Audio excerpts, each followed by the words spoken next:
I think also important is that conclusions and recommendations are translated on local languages.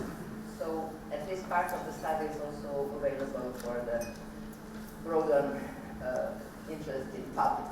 So topic was very interesting and time was very compressed, but I think at the end of the day we have quite good results because study offer a lot of important documents, analysis, and of course what was our whole position of ReSPA and how ReSPA can support further strengthening of public administration in our region on our ways to European Union.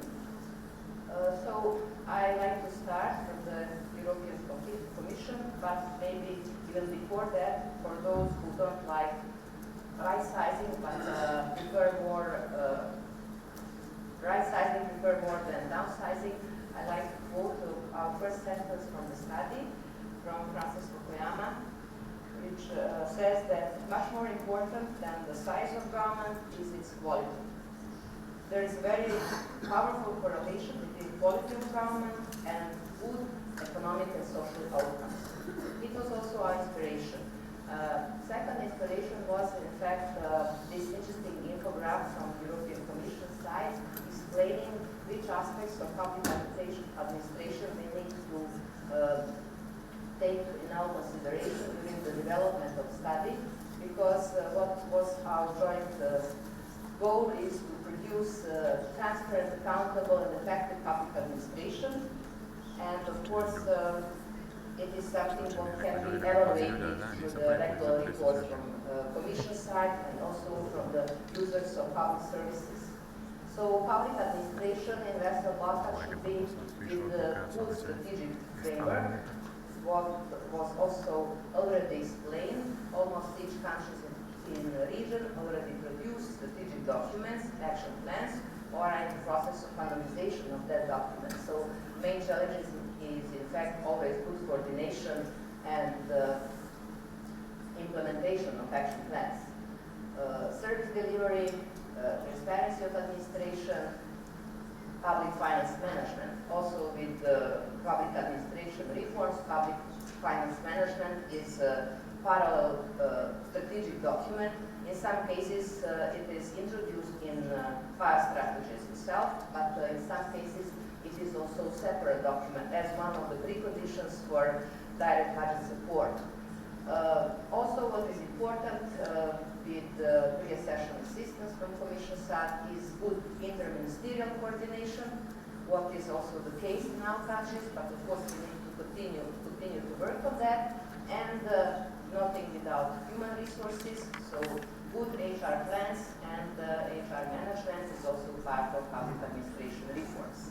What I like to see also on these infographs of European Commission is that we have also there presented Regional School of Public Administration. As somebody who is coming from Montenegro, we are very proud that ReSPA is our international organization that thanks to our colleagues present here, established in Montenegro in one very interesting period of development of our public administration itself, and functions quite well, and this conference is one of the proof for that. So ReSPA is also part of this story as a regional platform for sharing experiences, for networking, for developing important studies, and of course for make next steps going further with concrete actions, including even important bilateral supports and of course bilateral modes of cooperation. So it is how European Commission expects that our reforms will continue as part of the set of reforms implemented in our countries. When we talk about Western Balkan countries today, somebody prefer this Southeast Europe, but I have no problem with Western Balkans, so I still use that terminology. I don't know who is really somebody who developed this. I heard some names, but it is from 1998, so after a lot of years still Western Balkan exists as a terminology.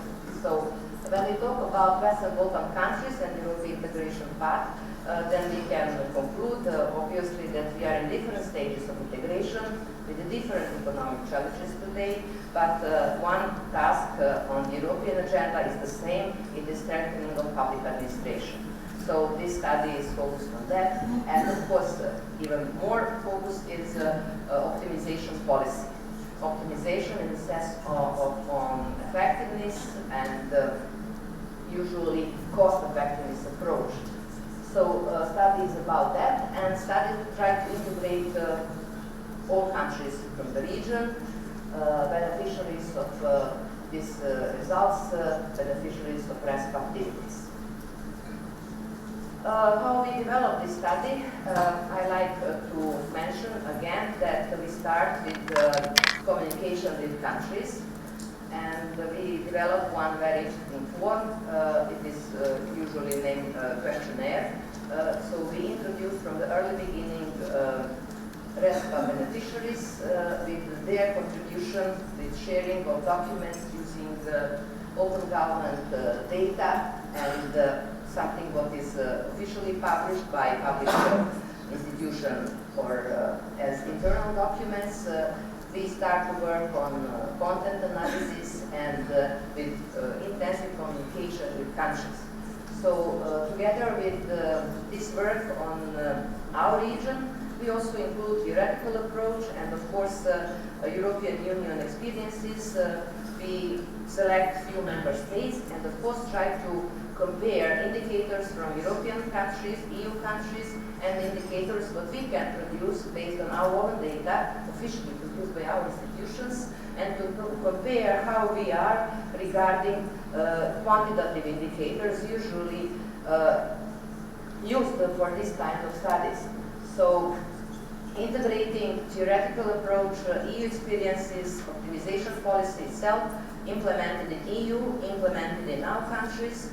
We try to develop what is in fact the role of the ReSPA in future policy.